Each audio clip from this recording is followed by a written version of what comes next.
Dimensional analysis is what we're going to look at today, section 7-5.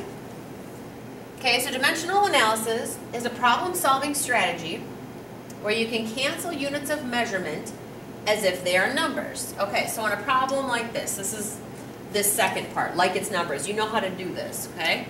This is where you would say, okay, well the 2 and the 4 could cancel. I'd be left with 1 over 2, right? Like, think of a 2/4 if I were to reduce it to a half. That's what I'm doing.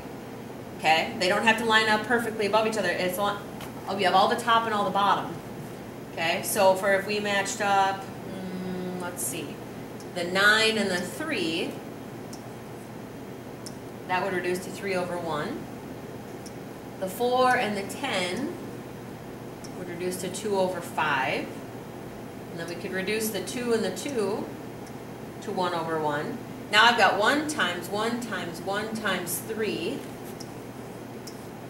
And 1 times 5 times 1 times 5 is 25. Okay? So instead of taking 2 times 4 times 1 times 9, putting that down, and 3 times 5 times 4 times 10, putting that down, and then reducing, this is a little easier math because you're reducing beforehand with smaller numbers.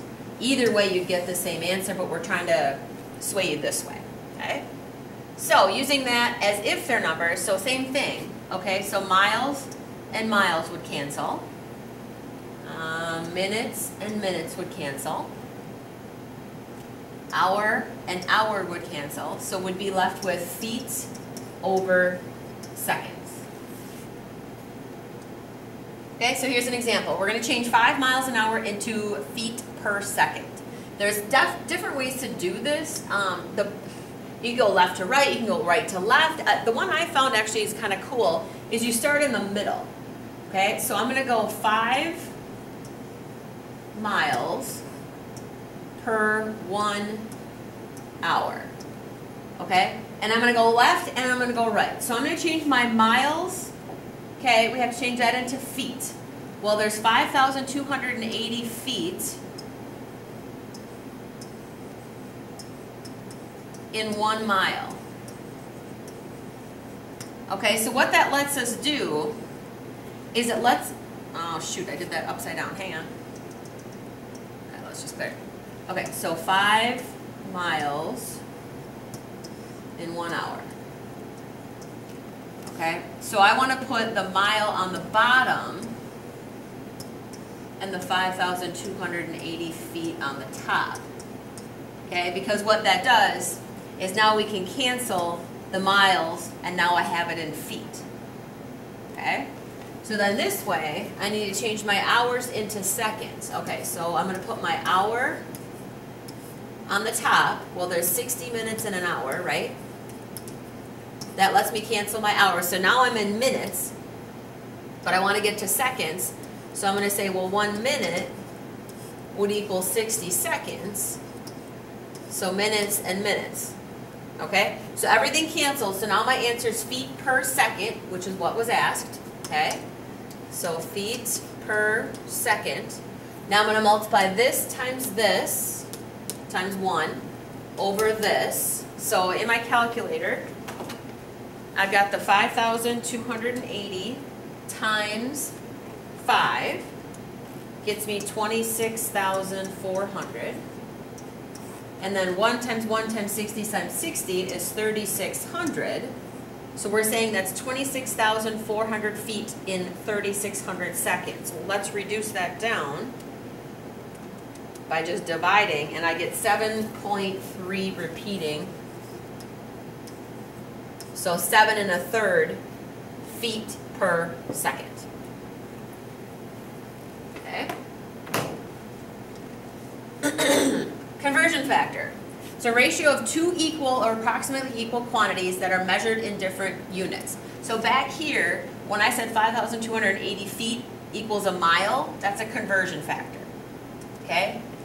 1 hour is 60 minutes, 1 minute is 60 seconds. Those are all conversion factors. Some more samples, 2.54 centimeters in an inch.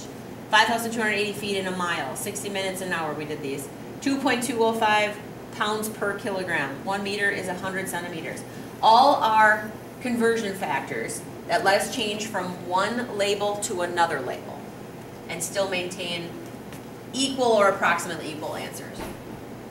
Okay, so here's another sample, last one actually. It says one of the fastest passenger elevators in the world is the Sunshine 60 building in Tokyo, Japan. It operates at 2,000 feet per minute. Find its speed in miles per hour. So again, if I want to start in the middle, 2,000 feet per 1 minute. Okay, so let's change. We want to go into miles per hour. So if I want to change into miles from feet, here's my 5,280 feet in 1 mile. Then I can cancel my feet, so now I have my miles per hour. All right, so if I want to change to hours, that means I got to put my minutes on the top so that my minutes cancel, and I'm left with 1 hour. Okay, so I was using my conversion factors. I only had to use 2 that time. Okay, so then I take this times this, divided by that. So 6 times 2 is 12. 1, 2, 3, 4 zeros. Right? Over 5,280, and that was miles per hour. So if we divide that in the calculator, I get 22.72. And the 7 and the 2, oh, that's nice. The 7 and the 2 were both repeating miles per hour. Okay? Now this maybe isn't the easiest topic. It's going to take some practice. Some of you may have done this in science, so maybe, I don't know, maybe I'm wrong. Maybe this will be easy for you. But that just gives you a couple samples of what we're going to be doing.